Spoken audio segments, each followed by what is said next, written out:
Hello, good evening. Welcome to our first live interview. Tonight, I'm Ana Santana, and I'm the operations director of Hola, New Brunswick, a settlement organization registered in New Brunswick. And today, Fidel Franco, which is also from the Hola team, has joined us for this interview, and he's also from Black in the Maritimes. So tonight, we're very excited to interview Maestro Tony Delgado. Tony is a renowned member of our community here in New Brunswick. He is the musical director and conductor of Systema New Brunswick and the New Brunswick Youth Orchestra. Maestro Delgado is from Venezuela, Caracas, and his extensive and impressive musical formation has led him to conduct all of the major orchestras in Venezuela. And his work has taken him to many places of the world, including Ecuador, Puerto Rico, Italy, Cuba, Guatemala, Panama, and, well, Canada now. So Maestro Delgado has been with us for more than a decade, ensuring that thousands of children here in New Brunswick have the opportunity of receiving musical education. So we are going to bring him into our interview now. And here we go. Hello, Tony. Hello, hi. Hi, Tony. Thank you for being here. We appreciate you being part of the Ona community. And let's get to this, shall we? Sure. Thank you very much, guys, for the invitation. Very honored to be here. Amazing. So the first question I have for you is tell us a little bit about your career and trajectory. Like, how did this started? Well, I started in a program in my native Caracas. I started a program called Systema, basically, the for short. Has a longer name, but that's how we called it. So I wanted to to do music. So I started playing organ in a private school, and then my mom took me to a concert, and I watched this wonderful orchestra playing. I still remember the program. Among other stuff, they were playing that suite from Carmen, which I really enjoyed because it was the main music of a baseball show that I used to watch on TV. The name of the baseball show was the Bad News Bears, which in Spanish had a different name.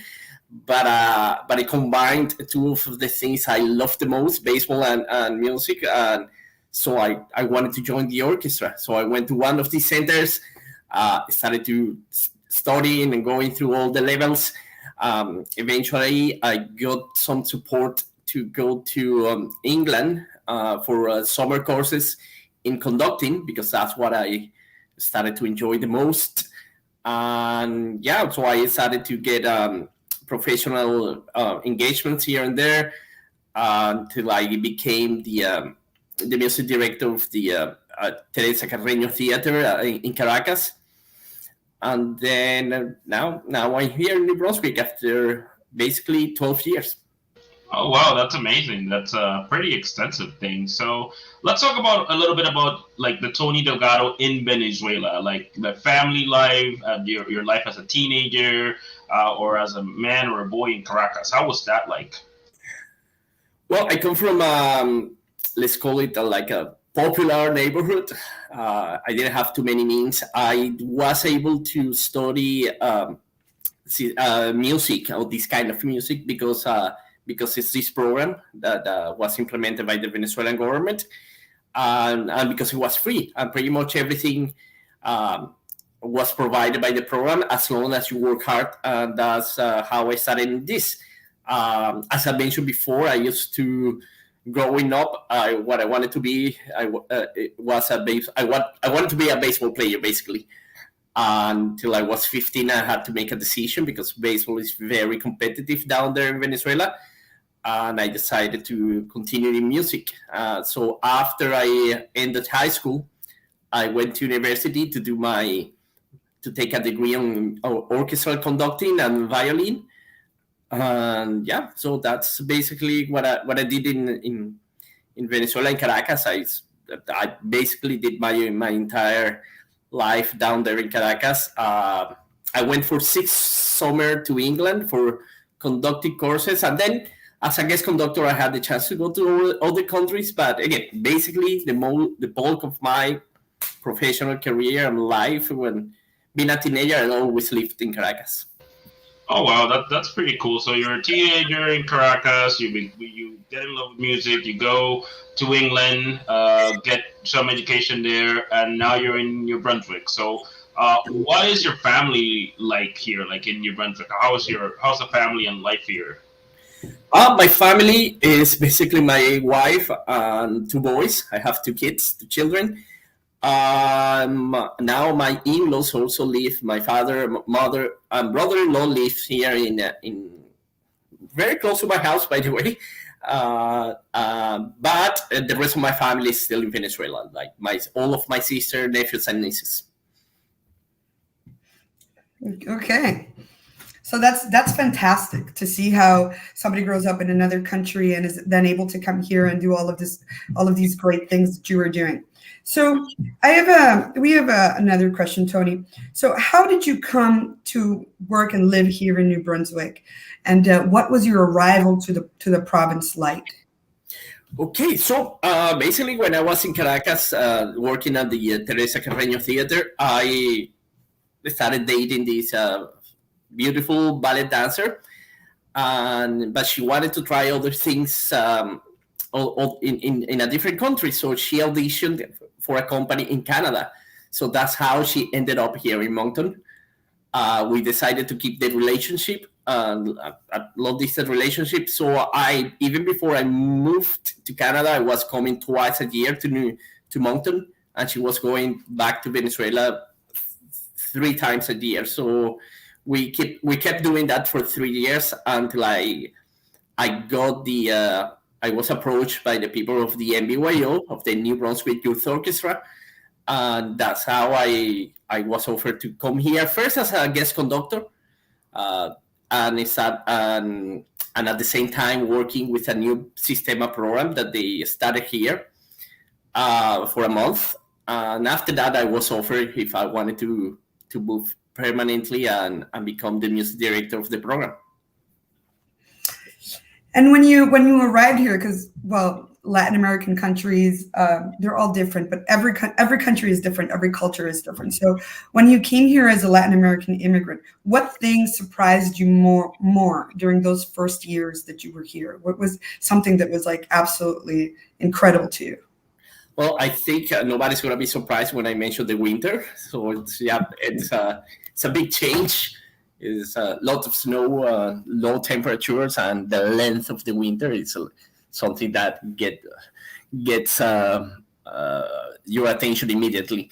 And second, usually, like we are a very urban population in Venezuela. So coming here and realizing that the cities are so small, and so at the beginning it looked like there weren't too many people, but always very cordial. People here is super nice, and it's been a rather easy transition to. When at that time, I've been living here for a long time already. So yeah, I would say that like small towns, the winter, but otherwise like super nice and really easygoing people. Excellent. So we have questions also about Systema. So we know Systema, and we want you to talk to us a little bit about that. What is it based on, and to what does it owe its huge success here as an educational model, and in many other places of the world? Well, Systema, the idea of Systema New Brunswick in our case is to give an opportunity to kids that otherwise cannot afford this kind of education. Although we also use it as a tool to integrate people that are coming from a different country or all the kind of needs. But mostly it's on that. It's predicated on the idea that we're going to give an opportunity to people that maybe for these reasons that I already mentioned wouldn't be exposed to this kind of music. And we do believe that if we work intensely in this kind of music, it produces a thorough person. Like it's gonna help you to be better at school. It's gonna be better. You're gonna get to integrate the society in an easier way. And the practical solutions and offer is we're basically watching your kids while people are working. So 3 hours a day. It's an after school program. So for many people, it enables them to work, to do all the work, and they know that the kids are not just being watched, but they are learning new abilities. And through the orchestra, they learn many things. They learn teamwork. They learn intensity. They learn. I mean, we want them to be their best version. We need. This is the thing with the orchestra. There's no something like half out of tune. You are either in tune or out of tune. So it's a pursuing of of excellence that we try to instill in them. And listen, it's always a surprise. You never know. You never will know who's going to be the at the end of their career with us, who's going to become a musician. And so we want to give them all an equal opportunity to become the best musician possible. We know that some of them won't become musicians, but that's okay. That's okay. We believe that these skills that they learn with us are translatable to any field that they decide to pursue. Right. So how did Systema start here, and why here in our province? How did it initiate and get going? Well, Ken MacLeod, the president and CEO of the New Brunswick Youth Orchestra, wanted to get a guest conductor. So he started making some researching on internet, and he gets to this name, Gustavo Dudamel, who is a famous Venezuelan conductor. Mm-hmm.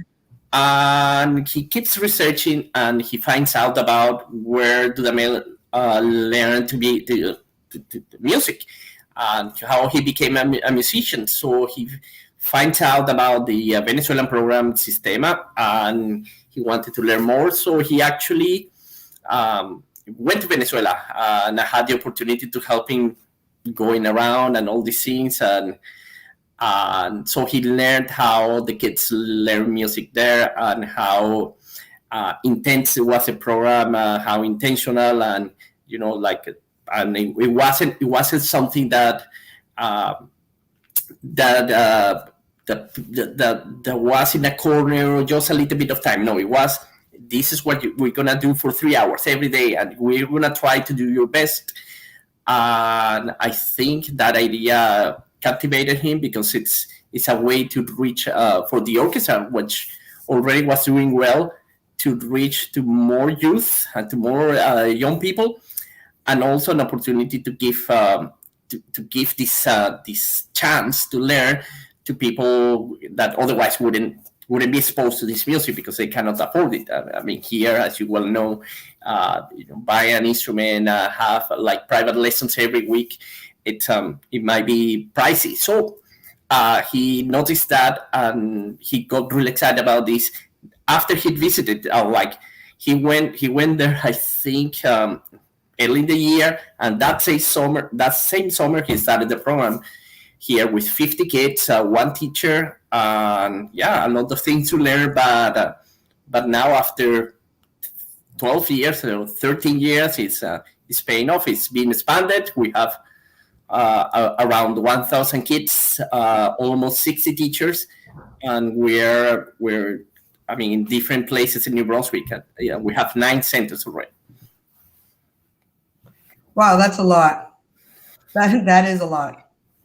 So we have another question. So we know that the COVID-19 pandemic has posed great challenges for all of the Systema centers, for the city orchestras, and for the MBYO as well. So during this time, what has been the strongest support to push forward this important work that you do with all the kids and the young musicians as well in the MBYO? No, I have to say that, excuse me, we have been very fortunate. The province, many private donors have helped us big time. They have stood up for us, and they have been there. They've been continuing the donations, and and yeah, they have allowed us to keep going. The school districts also have been very helpful as much as they can, because the pandemics haven't been easy to manage with, but at the same time, it has been a way to demonstrate creativity. So we have built like plexiglass screens.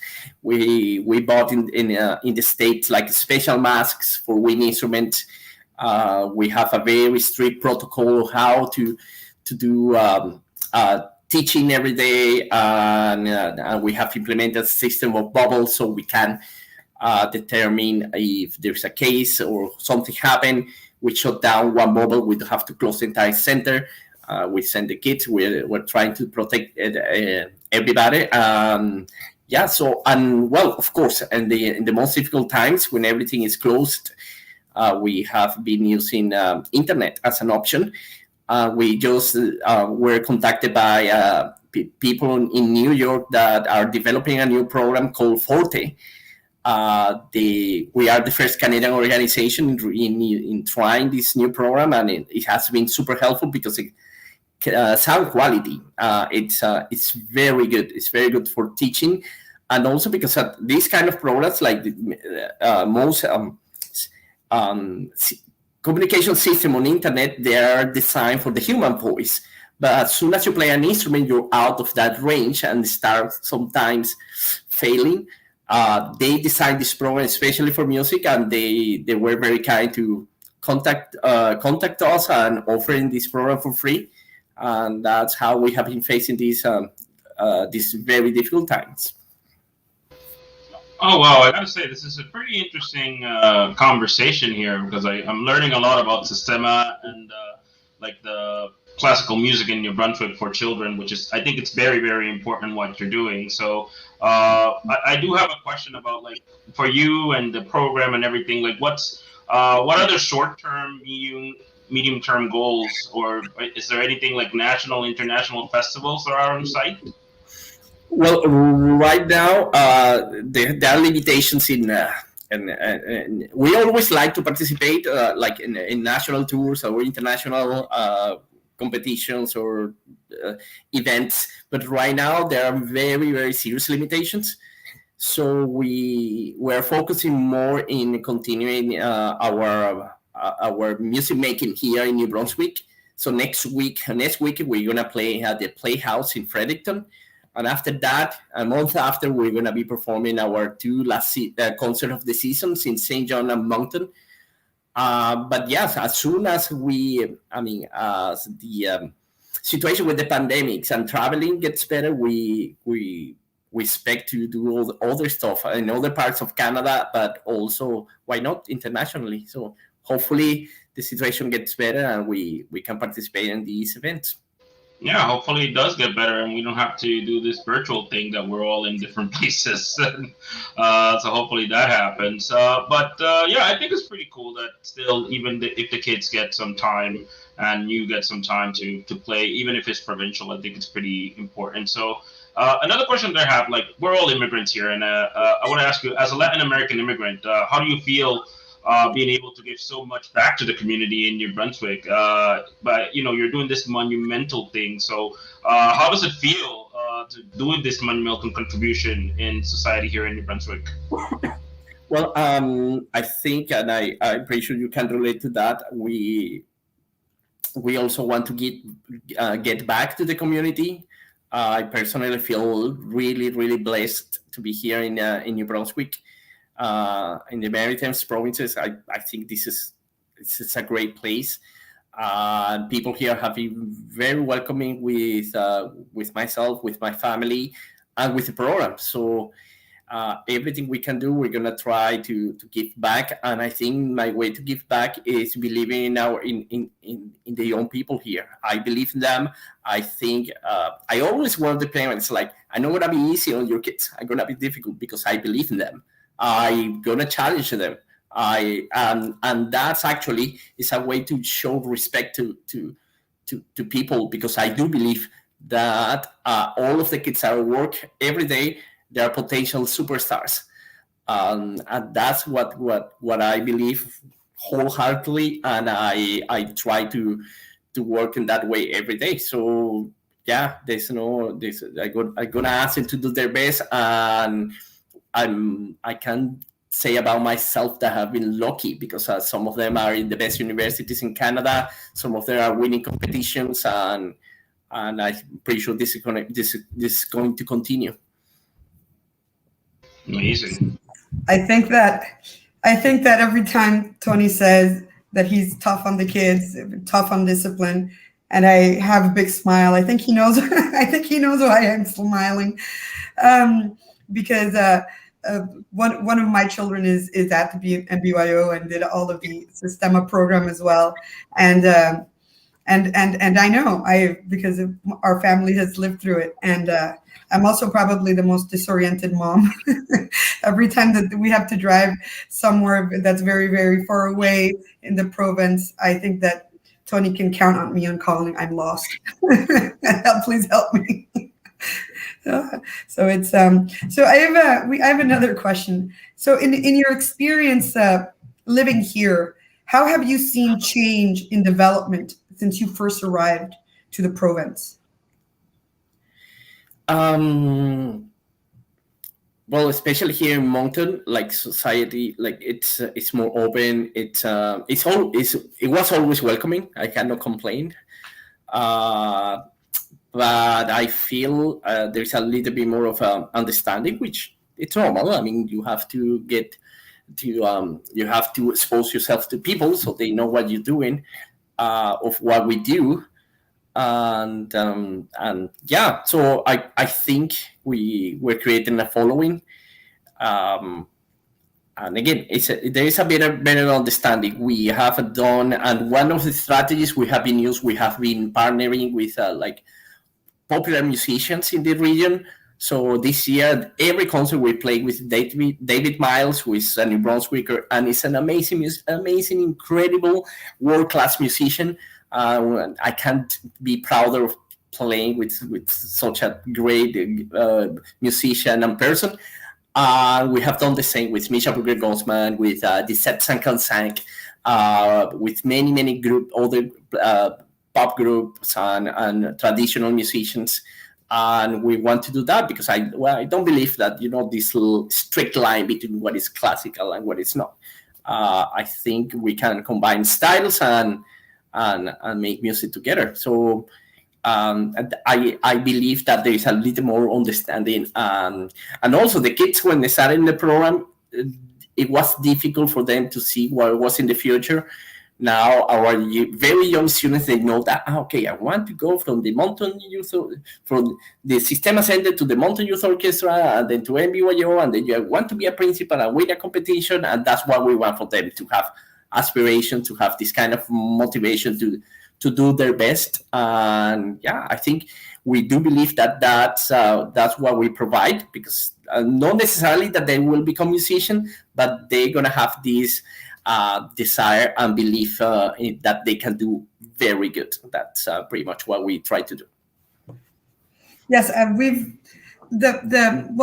there's many people that are engaged with Systema and with the NBYO. It's not only the families and the children and the professors and all of the wonderful staff of Systema. I think that there's a lot of participation of the community itself, and I think that, in our own way, like, everybody has been able to see this progression of from when the children start very, very little, and then they progress through through all of the other orchestras and all the way until the MBYO, and some of them even go into university. Like I know that there's a few students that are in McGill programs of music and things like that, and it's very satisfying to see that entire trajectory in the life of a young person. I think that as a community, we've seen it, and we're very, very happy and proud of what has been able to be achieved with Systema in general.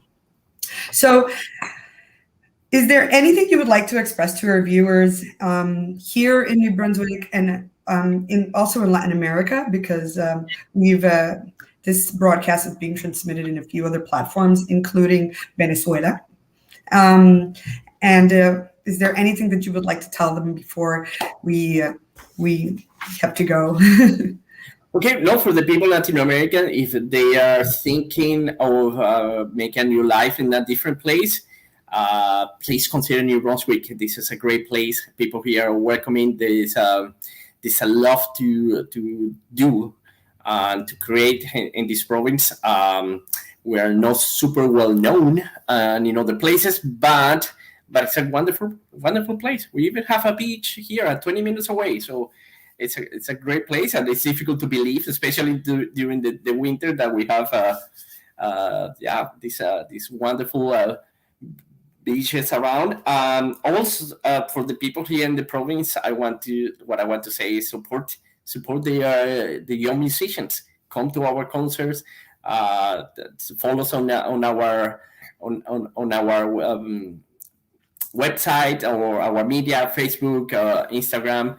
And that's a great way to support. And if you can donate or support in another way, everything is welcome. I think that we did transmit the websites of Systema and the MBYO. I'm not sure if we can do it again now before we conclude. So, Tony, it's been great. Thank you so much for sharing your time today with us and telling us about your life and your work. And the Latin American community of New Brunswick and all New Brunswickers are incredibly proud of you and all of the amazing people that make this possible at Systema. So, and we're incredibly grateful. No, thank you very much. This is a great opportunity, and I'm really grateful to you guys for the interview and the opportunity. Yeah, thank you so much for this. Was a pretty interesting conversation. So for everybody that's watching the interview, thank you for being with us, and let us remind you that you can subscribe to our channel. You can also follow us on Facebook at Hola New Brunswick and Instagram at Hola Atlantic NB. You guys have a great evening, and we'll see you again soon. Buenas noches. Good night, everybody. Adios. Thank you.